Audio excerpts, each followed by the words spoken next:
morning, guys. So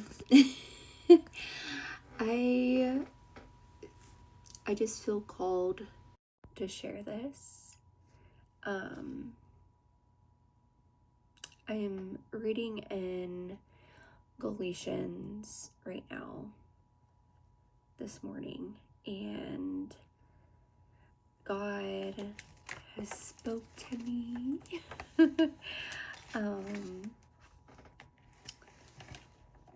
about freedom in Him and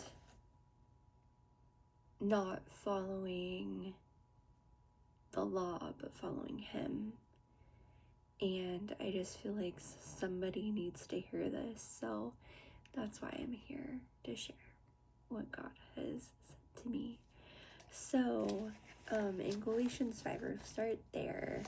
It opens up and says, "So Christ has truly set you free. Now make sure that you stay free and don't get tied up again in slavery to the law."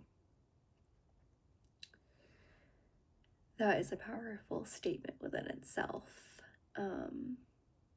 Christ has truly set you free. Now, don't submit to your past habits, thoughts, actions. What were you tied up in before? Was it drinking? Was it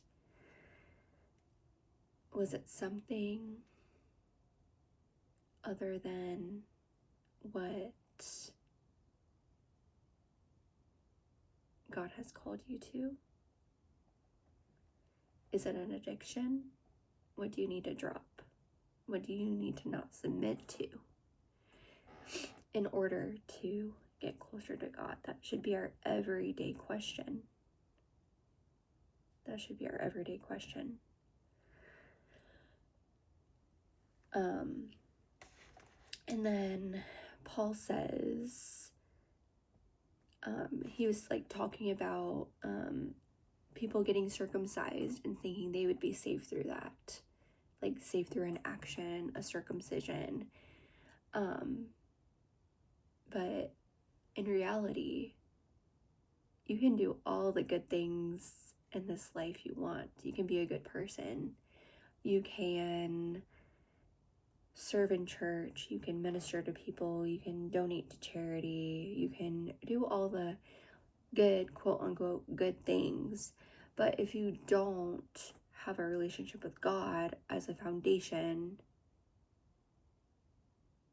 it's all meaningless. Your faith in our Creator saves you, not the good things. No, not the good things. And I feel like I might be offending some people, but I rather offend you and save you than not say it.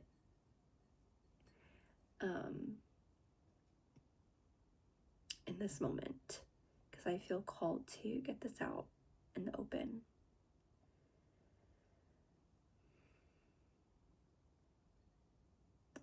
We are called to live by the Spirit and not by the lie of the flesh. We are called to do that. So how do we do that? We submit to our faith. We submit to God. We eagerly run to Him every single morning in prayer, and we just grow closer to Him, and that's our foundation. That's our platform that you build your life on. You cannot build your life on Sims, or that's just one area that I've given up. But the past couple weeks, I've been gravitated to spend more time with Jesus than play my Sims game, or I've been gravitated to spend time with Jesus rather than read my books, because that's what my soul wants. That's what my soul craves daily. And you want to get to that point where your soul craves God. You want to get to that point. You want to get to that point because that's where you turn to Him. That's where you surrender your life to Him. You surrender your will to Him. You surrender your sinful nature to Him.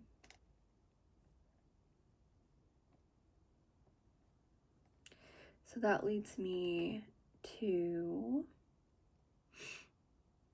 Galatians 5. Well, I'll start with Galatians 5, verse 7. You are running the race so well. Who has held you back from following the truth? It certainly isn't God, for He is the one who called you to freedom. The false teaching is a little yeast that spreads through the whole batch of dough. You know, yeast makes things rise, they grow bigger. One little habit, one little thing can spark a change. One little mustard seed of faith can spark that change in your life. So I feel called to say this. Like, what do you need to discard in order to grow closer to Jesus, in order to abide in Him daily? Is it sacrificing, staying up late in order for you to get up early and spend time with God before work? Like, that's just one change that has made a drastic impact in my life, is when I prioritize God each morning. It's like I'm setting up my day for success because I built a foundation with Him. That's just one. So God and I urge you today. I think God mostly urges you today. I love this little microphone. Urges you today to discard whatever it is that is preventing you from following God's plan for your life, which is, God's plan for your life is ultimately for you to abide and grow closer to Him daily.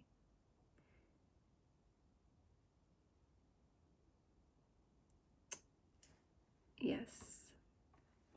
So that's the first part of this little message God has put in my heart. Summary it up right now is, you can do all the good things, you can be a good person, but if you don't have an unwavering faith in God, unwavering faith in our Creator, you're not set apart and believe in Him, everything is meaningless. They say that in, what's that? Oh, what is the book? I'm blanking on the name of the book. Jesus, help me. Help me.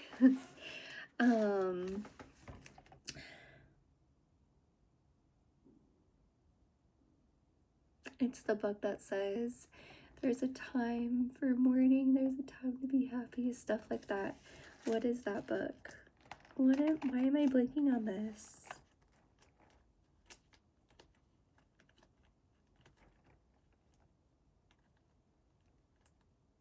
Ecclesiastes. Oh, it just came to me. Ecclesiastes. Yes. It says that everything is meaningless at the end of the day. Everything is meaningless. The good, the bad. What you need to do and what you need to focus on is a relationship with God and building that daily. Eating your daily bread each morning. Eating God's word each morning, digesting it, harboring it in your heart so that you can overflow into other people's lives and help them change their viewpoint on God. And And this doesn't mean you have to become arrogant or